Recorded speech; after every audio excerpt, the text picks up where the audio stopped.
Hello, how are you? I think you would be quite well.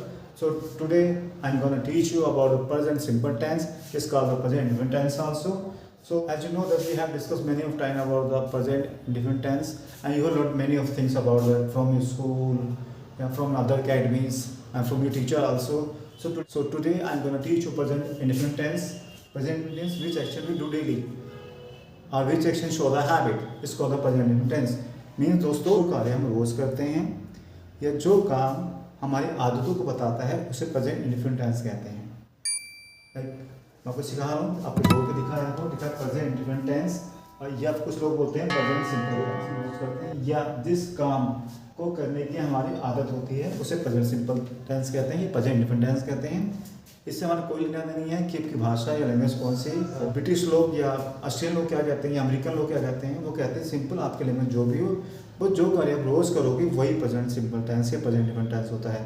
मैं हमें इस लेने का देना नहीं, आप सब ताती बोलो या राह रही बोलो, उनको कोई मतलब नहीं है। आपको पता है इंडिया के अंदर काफ़ी सारी भाषाएँ हैं जिनकी लैंग्वेज अलग अलग होती है। जिसमें अगर बात करूँ हिंदी में बोलते हैं हम खाता हूँ, जाता हूँ, पीता हूँ, ताती बोलते हैं। लोग ये भी सिखाते हैं, यही सिखाते हैं जो ताती आता है या तीती आता है उसे प्रेजेंट सिंपल टेंस या प्रेजेंट इंडिफिनिट टेंस कहते हैं। वो सपोज कि मैं हिंदी का नहीं हूँ, मैं भोजपुरी बोलता हूँ, मैं बिहार का हूँ, तो मैं क्या बोलूँगा, ओ भाई आजकल क्या करते हो, कैसा हो, सब ठीक ठाक है ना, और कहाँ जाते हो, कुछ करते हो आजकल नहीं, तो उसमें कोई ताती नहीं आ रहा। अगर मैं पंजाबी हो तो मैं कैसे बोलता, और भाई दस क्या हाल चाल थोड़े, सब ठीक ठाक है ना, और सुना मैं सुना तुम्हारी शादी होने वाली है, वो बता शादी में कुछ करता नहीं करता, नहीं करता आजकल, इसमें कोई ताती नहीं आ रहा बच्चों। तो सिंपल हमें ताती नहीं सीखना, हमें वो सीखना है जो काम रोज़ करते हैं या जिस काम को करने की हमारी आदतें होती हैं। जैसे एग्जांपल लिखा हुआ मैंने आपको इसके बोर्ड पे, मैं खाना खाता हूँ, ठीक है। तो जिसका रूल होता है, रूल क्या होता है, रूल ए मैंने अफर्मेटिव सेंटेंस है जो मैं ऑलरेडी आपको सिखा चुका हूँ। अफर्मेटिव सिंपल सेंटेंस जिसमें सिंपल बातें करते हैं, कोई क्वेश्चन नहीं पूछते हैं या फिर कोई हम नहीं बोलते, कोई क्वेश्चन नहीं वाला नहीं आता इसके अंदर। अफर्मेटिव वो होते हैं जिसमें कोई नई वाली बात नहीं करते या कोई क्वेश्चन नहीं पूछते, सिंपल बातें साधारण बातें करते हैं। जैसे एग्जांपल लिखा मैंने, मैं खाना खाता हूँ, इसका रूल बच्चों क्या होता है, पहले आता है एस टू सब्जेक्ट है, सब्जेक्ट आएगा पहले, फिर वर्ब की फर्स्ट फॉर्म आएगी, ऑब्जेक्ट आएगा, आर आएगा, ठीक है।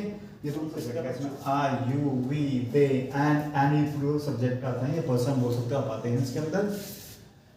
आई यू वैसे आई और यू सिमिलर होते हैं, बट हमें इससे लेना देना नहीं, हमें सिंपल वर्डा करना है। सिमिलर माने he she any singular person, you they any plural person, ठीक है ना। सो ओके, अगर मुझे लिखना हो या बोलना हो मैं खाना खाता हूँ, लिखना हो शायद आपको, मैं खाना खाता हूँ, तो सिंपल हमें पहले लिखना है सब्जेक्ट। अब सब्जेक्ट क्या बच्चों, इसमें पता है मैं सब्जेक्ट है, कोई एक्शन नहीं कर रहा है, काम नहीं कर रहा है। आपको मैं सिखाया था जो काम करता है वो सब्जेक्ट होता है, तो काम कौन कर रहा है, इसमें ये कर रहा है मैं, तो मैं हो गया सब्जेक्ट, मेरी इंग्लिश होती है आई। उसके बाद क्या है, वर्ब। वर्ब क्या है इसके अंदर, खाता, खाना माने इंग्लिश क्या होती है ईट, सिंपल लिखो आप ईट। उसके बाद टास्क क्या, ऑब्जेक्ट क्या, टारगेट क्या है, ऑब्जेक्ट है बच्चों खाना, इसमें खाना है, इसकी इंग्लिश होती है फूड। सिंपल आपने बोला है, अगर मैं बोलना ही है, आपने ये बोलना है मैं खाना खाता हूँ, तो इंग्लिश होगी आई ईट फूड, सिंपल। अब मैं एग्जाम्पल आपको दे रहा हूँ पर्सन का जिसमें दो लोग होते हैं, एक से ज़्यादा लोग होते हैं। जैसे एग्जाम्पल है राम और श्याम बाजार जाता है या बाजार जाते हैं। एग्जाम्पल है राम और श्याम बाजार जाते हैं, सिंपल। पहले देखना है सब्जेक्ट, सब्जेक्ट कौन है दोनों में, ये दोनों एक सब्जेक्ट है, तो सिंपल लिखेंगे राम एंड सेकंड है श्याम। उसके बाद इसमें क्वेश्चन में क्या है, वर्ब। वर्ब के फर्स्ट फॉर्म, इसमें ये दोनों काम क्या कर रहे हैं, जो काम करते हैं उसे वर्ब कहते हैं। क्या काम करें, जाने का काम करें गो, ठीक है। कहाँ जाना है, टारगेट पे बाजार, तो लिखेंगे गो टू मार्केट।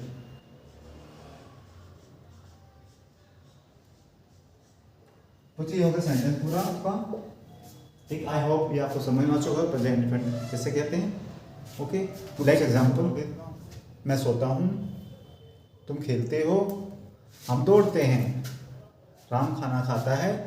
ये ऐसे एक्शन है जो रोज करता रहा हूँ। इसको प्रेजेंट इंडेफिनिट टेंस के प्रेजेंट सिंपल टेंस को हम इसको बोले कैसे या लिखे कैसे, ठीक है।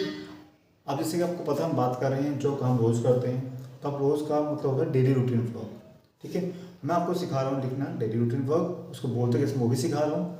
अब इस बोर्ड पे देखिए, डेली रूटीन एक ही जनरल सा डेली रूटीन है जो लोग अधिकतर लोग करते हैं या अधिकतर स्टूडेंट करते हैं, जो भी बोल सकता है। एक सिंपल सा जनरल डेली रूटीन है जो लोग अधिकतर करते हैं। ठीक है, जैसे एग्जांपल है, मैं सुबह 8 बजे उठता हूँ, उसके बाद मैं वॉशरूम जाता हूँ, तब मैं अपने जो भी काम करता हूँ और मैं ब्रेकफास्ट करता हूँ, तब मैं ऑफिस जाता हूँ, फिर मैं 9 बजे ऑफिस पहुँचता हूँ और काम करता हूँ। अब इसको लिखना है। अब इसमें देखो, इसके बीच में कोई ऐसे कंजक्शन भी आ रहे हैं जो आपको शायद आते ना हो, ऐसे हो सकते हैं, जैसे ये अंडरलाइन हो ये, उसके बाद या फिर तब, और शायद आपको आता ही है, फिर तब। अब इन कंजक्शन में सारे हम क्या करते हैं, दो वाक्यों को आपस में जोड़ते हैं। ठीक है, अब इनका मतलब क्या होता है, जैसे लिखा देन माने होता तब, या फिर आफ्टर दैट, कुछ ही आफ्टर है, ऐसा ही आफ्टर दैट, इसका मतलब उसके बाद। फिर है एंड माने होता और, फिर देयर आफ्टर, इसका मतलब फिर उसके बाद ही होता है। ठीक है, अब इसको बोलना कैसे, लिखना कैसे, मैं आपको बता रहा हूँ डेली रूटीन लिखते कैसे हैं। जैसे लिखा बच्चों, मैं सुबह 8 बजे उठता हूँ, सिंपल लिखो, पहले सब्जेक्ट लिख दिया आई, वर्ब क्या है इसमें, जैसे कि लिखा है वर्ब है इसके अंदर बच्चों, वर्ब है उठना, उठना तो मैंने लिख दिया गेट अप। आपको पता है इसके बाद कब उठना है, टारगेट क्या है, हमें सुबह उठना है, तो हमने लिख दिया इन द मॉर्निंग एट 8 o'clock। उसके बाद भी इसमें आपको बता रखा है कि आफ्टर दैट होती है, तो मैंने लिख दिया आफ्टर दैट। क्या करता हूँ उसके बाद वॉशरूम जाता हूँ, तो then go to washroom, simple. फिर तब लिखना है, तब इंग्लिश होती है, मैंने उसको कहा देन क्या करता हूँ, मैं अपने जरूरी काम करता हूँ, आई do my necessary work. And breakfast करता हूँ, आई ईट ब्रेकफास्ट। फिर बच्चों देन, तब की इंग्लिश होती है then I go to office and I reach at 9 o'clock and then I do my start work. ऐसे बच्चे आपका भी डेली रूटीन होगा, जैसे कि आपके बच्चे का रूटीन होगा, स्कूल जाता होगा, तो I get in the morning 7 o'clock, then I get ready and I do my necessary work, then after I eat break. बिल्कुल सिंपल सिंपल बोलना है, कोई जल्दबाजी नहीं, कोई एडवांस बोलने की जरूरत नहीं है। आपने पहला स्टेप रखना है इंग्लिश सीखने के लिए, सिंपल बोलना सीखना पड़ेगा आपको। जैसे किसी बच्चे का, स्कूल बच्चे का मैं बोलता हूँ, तो सिंपल ऐसे बोलना पड़ेगा, I get up in the morning at 7 o'clock, then I go to washroom and do my necessary work. After that, I get ready and eat breakfast. Then go to school. I reach school around 8 o'clock. Then I study and I eat lunch. ऐसे बच्चों शुरू से लेकर and तक का आपने सब बोला, सुबह से रात तक जो करते हो वो आपका डेली रूटीन, जो आपकी आदतें हैं, सिर्फ इसी प्रेजेंट सिंपल टेंस या प्रेजेंट इंडेफिनिट टेंस में बोलना है आपको। थैंक यू, आई थिंक आपको समझ आ चुका।